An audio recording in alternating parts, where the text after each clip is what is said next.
much. Hello, how are we doing? All right, let's get right into it, shall we? All right.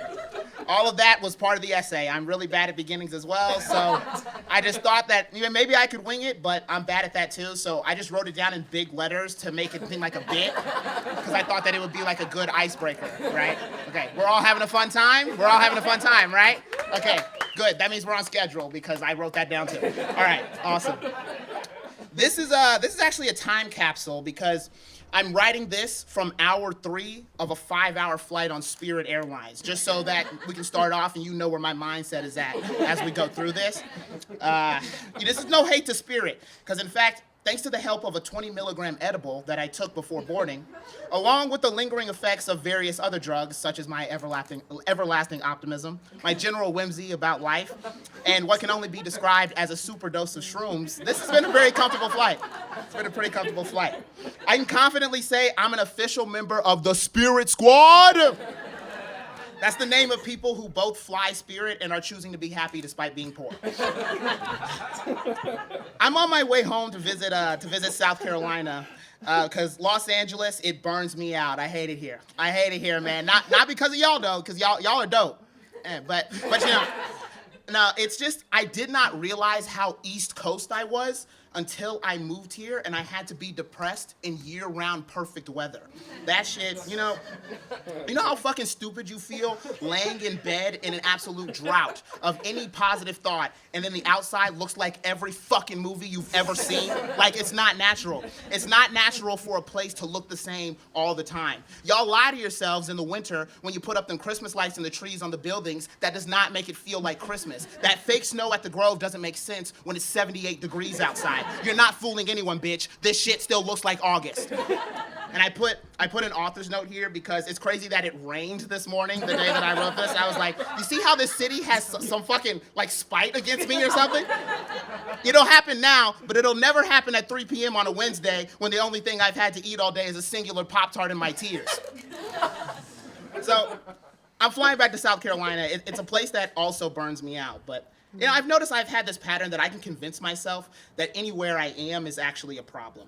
Sometimes I wonder if it's true. My friends know. Sometimes I wonder if this dedication to discontentment is a sign of self-sabotage, like a cry for help from a mind committed to being unhappy. But then I smoke a blunt. And a couple of puffs of that baby, and I become paranoid about 97 other less important things. Then I eat so much candy. It's a nightly routine. It's a nightly routine that I started in South Carolina alongside being sad 23 out of 24 hours of the day. And the 24th hour I spend being insecure about how much I talk about being sad. Speaking of which, we're in the 24th hour. I will not be bringing it up again during the rest of this essay. But South Carolina burns me out because it just holds a lot of negative memories for me. Here's an example. I spent my childhood there, right? Okay, so I think that paints the picture pretty clearly. It's hard growing up in a place where you don't feel like you belong. I grew up very Christian, something I no longer practice, and very straight, something I only practice half of the time now. So, speaking of which, we have this, and what I was going to do, we've reached the part of the essay where I was going to give this paper to somebody who feels more deserving, but I don't feel like walking back there right now. So just find me after the show if you listen to Boy Genius, because I'm sure you know. I used to be a Christian, but that shit was whack. That shit was whack to me. I'm being honest. Now, I still believe in God, kind of, but practicing Christianity, it just became too much. I first started questioning Christianity when I was 12, and it meant that I couldn't watch Harry Potter because it had magic in it. And then, if you didn't know about this lifestyle, maybe you don't know about this, so I'll explain. Sometimes, when you grow up Christian, it means that you weren't allowed to be happy most of the time. You weren't allowed to do that. You can't enjoy things that other kids enjoy. That's literally what I was told verbatim. That when I said I want to watch something with magic in it, you said you can't enjoy things that other kids enjoy. They say that we have to live differently. My pastor used to talk to us like we were the X-Men. Except the only superpower I got was thinking I was going to hell when I thought that a guy was cute. I couldn't watch SpongeBob for a while because he, and I quote, talked a little too gay. I'm like, well, let's not assume his sexuality. If it's about Squidward, I mean, that's different. He plays a woodwind instrument. Clearly, he's a bottom. But SpongeBob, like, let's give him some peace. So yeah, no SpongeBob, no Harry Potter. But low-key, though, and this might be a hot take, Christianity knew something was up about J.K. Rowling before any of us did. That was kind of Jesus' way of saying trans rights. Good for him. Good for him. Even though it's not my favorite place, South Carolina has always given me a sense of peace that I realize that I don't get from other places in my life. It's a place where I can put my adult worries away and just be in a different world. And that's made me question the meaning of home. I could have sworn I hated this place. And 2 years ago, I could have sworn I was telling myself that I would do anything to get out of here and never come back. And believe me, I did. I so desperately wanted to leave, I started posting regularly on TikTok. And I've been doing this shit since The Renegade. I danced to that willingly on camera. You know how down bad you have to be to do that? I was actually embarrassed. I was embarrassed for the promo of this show because everybody else, their credits are for the cool TV shows they've written on. And mine is a link to my Instagram where I just made a video about liking Peeps. And at first, when I was writing this joke, I was embarrassed about that too. But then I thought, and I was like, Peeps are good as fuck, so maybe I did something right. Maybe I did something right, actually. Y'all wrote on Emmy Award-winning shows. Now 1 million people know that I like Peeps, so who really won? I'm just kidding. That video flopped. Nobody saw it. What I just did was the basis of my job. You know, I just make my insecurities into jokes and then I post them online. So hopefully someone can say, I feel that way too. And I feel a little less alone, a little less crazy. The side effect of that, though, is it opens yourself up to people not understanding you. People commenting things like, I don't get it. What the hell is wrong with you? My pussy in bio. And that's not, that last one is usually only said by porn bots or someone who posts a lot of pictures of their cat and refuses to accept that that word can mean something else. You hear a lot of comments like that, though, and you start to think, like, am I actually alone? Is there something wrong with me? Why isn't my pussy in bio?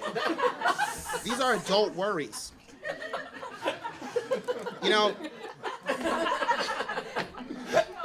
in performing, in entertainment, whatever, you get used to critiquing yourself. You spend a lot of time trying to make yourself into something commercial, palatable for the masses, something that can make people money. And you have to, because rent here is $2,000 a month, and you have too much ego to ask your parents for help, or they didn't have anything to give you and begin with, and all of your enemies from back home are preying on your downfall. So you have to make something work. But what happens when you change yourself to fit to what works? What connects you to humanity is your imperfections, and that includes the shame you feel over them. But what happens when that gets in the way of your dreams? What happens when your anxiety gets in the way of your networking? What happens when your stutter gets in the way of your acting? What happens when you gets in the way of who you want to be? When I go home, though, all of that goes away. To the place that raised me, I don't have to be commercial. Before I was ashamed of how my mind worked, it just knew how to get myself home from anywhere else in the city without a map. Before I was ashamed of my body, it was the vessel in which my friends knew me and saw me, and I felt seen. While I was hating where I grew up, it was growing me into the person that I am today. But here's why I'm confused. I still hated that shit. I would never in a million years move back there. So I started to think, what is the meaning of home? I wish I could tell you that I will be ending this with an answer, but I won't, so don't get your hopes up. But instead, I have a thought that maybe will get us all closer to it one day. In 14 years, I will have spent as much time in LA as I did in South Carolina. And that may seem like a long time, but I also remember thinking that I'd have life figured out by the time that I turned 30 because that was so far away. And that when I'm that age, I'm gonna feel like such an adult. Now I'm about to turn 26 and I still watch cartoons while I'm eating breakfast. I'm still on my 6th Avatar: The Last Airbender rewatch. It's a great show. It's a great show. And time moves pretty fucking quickly. But I think to myself, if I'm still here, I'm gonna look at this place the way that I look at South Carolina. I hate it here, but do I? Or is growing up just a hard process and it's easier to look back on it with grace than to live in it with patience? Maybe what I hated was the fact that I had to learn to live, but learning to live is what made it feel like home. And maybe this is just a learning process. Maybe this year I'll learn that perfect weather is kind of nice for a depressive episode. Maybe this year I'll learn that 78 degrees is actually the ideal temperature for snowfall. And maybe all I need is to give myself in this place a little bit of time. Written by Isaiah Washington, my pussy in bio. Thank you so much. Thank you so much.